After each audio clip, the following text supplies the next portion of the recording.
नया bus stand दे दिए, ये तो सिनेमा हॉल बना दिए। ये तो मॉल और सिनेमा हॉल बना है विदेश का। इस बाबू क्या किए स्टैंड के लिए? कहाँ जगह दिए सही हम लोगों को? नया बस स्टैंड दे दिए। कहावत है कि तापर करूँ सिंगार पिया मुरान हर, किसको हम लोग क्या बोले।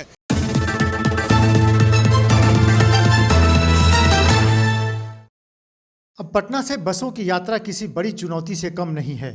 शहर से लगभग 10 किलोमीटर दूर बैरिया आईएसबीटी से यात्रा शुरू करने से पहले कई मुश्किलों का सामना करना पड़ रहा है।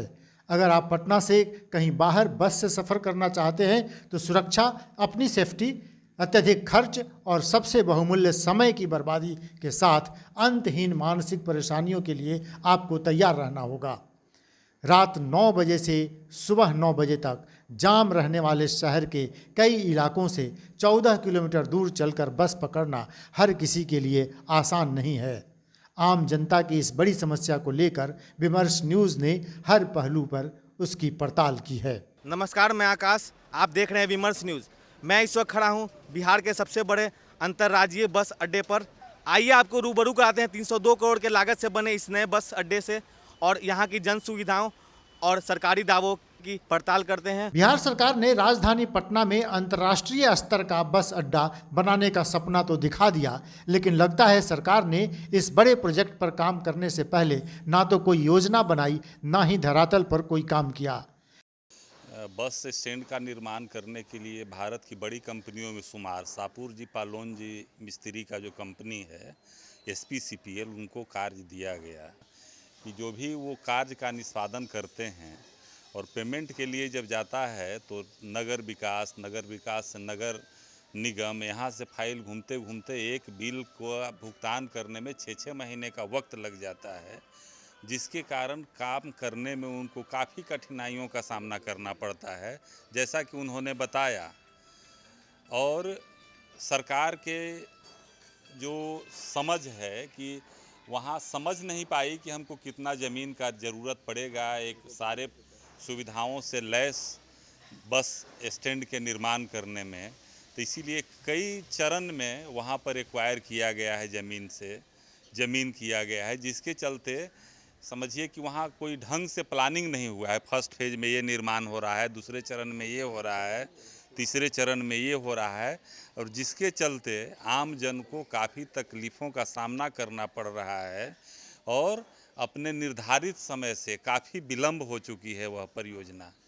हैरान करने वाली बात है कि सरकार जिसे विश्व स्तर का बस अड्डा कह रही है, उसका पता भी ठीक से किसी को पता नहीं। इंटरनेट के ज़माने में आप गूगल पर बैरिया बस स्टैंड सर्च करते हैं तो मुजफ्फरपुर का बैरिया बस अड्डा रिजल्ट में आएगा। अगर आप ISBT गूगल पर नहीं डालते हैं तो आप परेशान हो जाएंगे। पहले तो मीठापुर बस स्टैंड से ही रात में अगर आपको शहर में जाना हो तो लोगों को डर लगता था। रात 9 बजे के बाद सुरक्षा को लेकर बड़ी चुनौती खड़ी हो जाती थी। पिछले दिनों 30 नवंबर 2020 को चिरैयाटाल पुल पर ही स्टेशन जाने के क्रम में एक महिला की बदमाशों ने गोली मारकर हत्या कर दी थी। कहना नहीं होगा कि रात में ऐसी घटनाएं आम हैं, जो पटना में बस स्टैंड की तरफ से शहर में आने वालों की सुरक्षा पर सवाल खड़ा करता है। बता दें कि बिहार के इस सबसे बड़े बस अड्डे पर पुलिस पिकेट की व्यवस्था अभी तक नहीं हुई है। इसके अलावा बस स्टैंड के बाहर ट्रैफिक कंट्रोल करने के लिए पुलिस तो है, लेकिन नागरिकों की सुरक्षा के लिए पुलिस की तैनाती नदारद है। अरे गाड़ी को बुला लिया गया, व्यवस्था कुछ नहीं है, गाड़ी वाला ढूक रहा है, सबका टाइम छूट रहा है, 3-3 दिन रात भर सोए हुए हो जाता है स्टाफ को। यहाँ की व्यवस्था कोई ठीक नहीं है। गाड़ी अंदर ढूक रहा है तो पुलिस प्रशासन करे इधर जाओ उधर जाओ, यहाँ नहीं लगाने देंगे, फाइन काट देंगे, हई करेंगे। तो नीतीश बाबू क्या किए स्टैंड के लिए? कहाँ जगह दिए सही हम लोगों को? नया बस स्टैंड दे दिए। नया बस स्टैंड दे दिए, ये तो सिनेमा हॉल बना दिए। ये तो मॉल और सिनेमा हॉल बना है विदेश का। बस स्टैंड ऐसा नहीं, बस स्टैंड का व्यवस्था किया जाता है सर, पानी का, पैखाना का, रहने का, गाड़ी को पार्ट बाई पार्ट। अब कोई आके पूछा मुजफ्फरपुर का गाड़ी कहाँ है, भाई हमको न मालूम, क्योंकि सब गाड़ी एक ही रूट से ढुक रहा है, निकल रहा है, किसी को पता नहीं चल रहा है, गेट पर जाम हो रहा है। अभी जाके देखा जाए पीछे जो गाड़ी है उसका टाइम 8 बजे वाला टाइम नहीं धराएगा गेट पर आते आते, ये हाल है। इस स्टैंड में कम से कम 3 गेट चाहिए, एक गेट से ढुकेगा, 2 गेट से 2 पार्ट में हो जाए गाड़ी, मुजफ्फरपुर, दरभंगा, समस्तीपुर एक अलग हो जाए, छपरा आड़ा एक तरफ हो जाए, दोनों को 2 गेट मिलेगा तभी गाड़ी को निकल सकता है। एगो लाइटिंग है वो भी जाम हो गया, पैखाना का भी दिक्कत, जाकर देखिए अभी पैखाना का भी दिक्कत है वहाँ।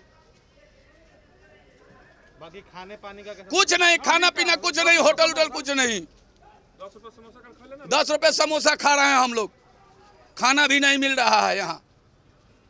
ये हमारे नीतीश बाबूजी बहुत अच्छा स्टैंड बनाए हैं, एशिया का दूसरा स्थान दिए हैं। मेरा नाम संजय सिंह है।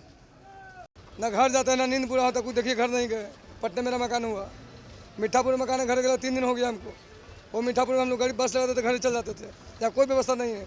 कुछ बोलते हैं हम लोग, पुलिस की धमकी देता है, यही देता है धमकी। कुछ बोलते हैं हम लोग, धमकी देता है, पुलिस बुलाते हैं। हम लोग क्या कर सकते हैं, बोलिए मजबूरी हम लोग के साथ बहुत है। यात्रियों के जान माल की सुरक्षा के अलावा बैरिया बस स्टैंड पर पहुंचने के लिए सबसे बड़ी समस्या है आपको अपनी जेब बहुत ढीली करनी पड़ेगी। मीठापुर बस स्टैंड से यात्रा करना थोड़ा किफ़ायती था। अगर बोरिंग रोड से कोई ISBT जाता है तो दिन में उसे कैब से 250 रुपये खर्च करने होंगे। आइए एक नज़र डालते हैं बस स्टैंड पहुंचने के लिए बस और ऑटो के किराए पर।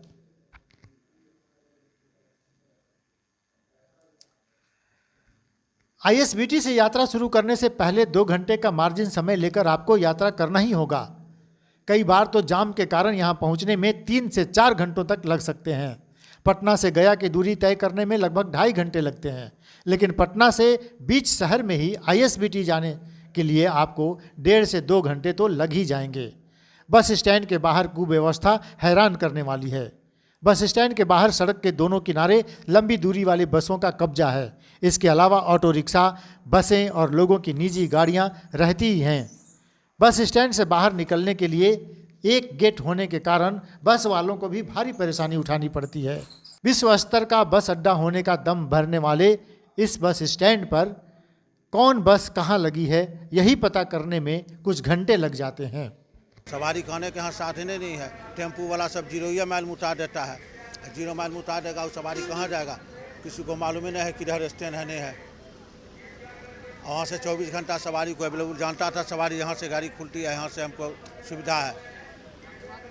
यहाँ आने से सब सवारी को असुविधा हो गया, स्टाफ को भी दिक्कत हो रहा है, सब परेशान है। शुरू आए हैं, हमको पता नहीं लग रहा है।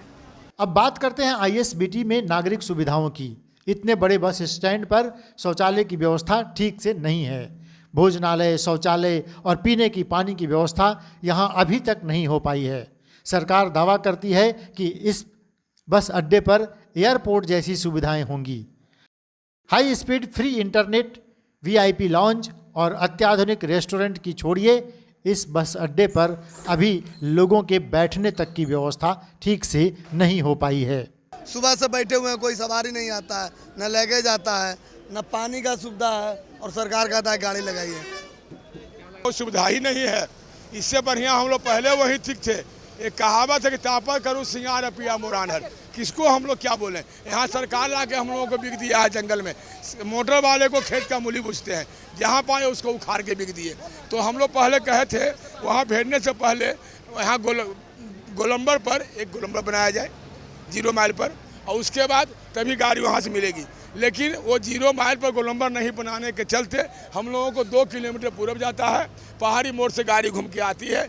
और जब से यहाँ बस स्टेशन आया है तो जाम तो हालत ख़राब हो रही, इतनी जाम है इसका वर्णन नहीं है। ऐसा जाम हम लोग आज तक कभी नहीं देखे बस स्टेशन में। बहरहाल प्रशासनिक तौर पर सुरक्षा और व्यवस्था के जो दावे किए जा रहे हैं वह कहीं दिखते नहीं।